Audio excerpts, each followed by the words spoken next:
Welcome. In this video I will show you what to do if the face recognition scanner on your VIVO X300 Pro isn't recognizing your face properly.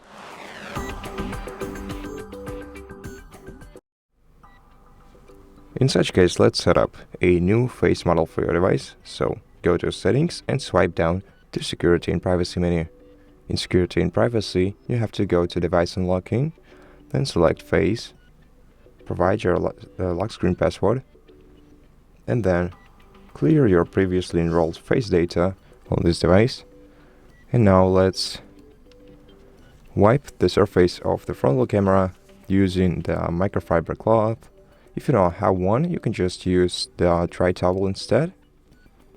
The point is to make sure that you can clearly see your face in the camera. For the same reason, make sure that the lights in your room are facing your face and not your camera.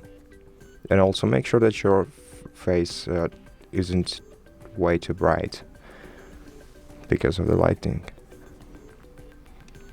When you're ready, draw your pattern or provide your password, then go to Face, enter your password once again, tap Add Face, and now look directly at the phone's camera and make sure that your face remains in this circle you see on the screen. Tap OK to confirm, then go back. And before we check our new face model, make sure that your device is up to date. To do so, back in Settings, go to System Update and check if you have any updates available on your device. Also make sure that your device has an internet connection on it. And if you do have any updates, take your time, download, install, and restart your phone afterwards.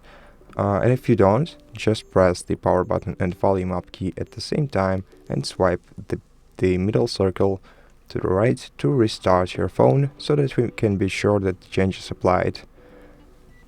Now let's wait until the phone is restarted. Once your phone is restarted, you're first gonna have to enter your password normally. And now we can check how our face recognition scanner works. And as you can see, it immediately recognized my face for the first time. Let's check it a couple more times. Okay. So it looks to me that everything works seamlessly on this device, and I hope that it does on yours too. And if this video helped you, please consider subscribing to our channel, leave us a like and a comment below, and I'll see you in the next one.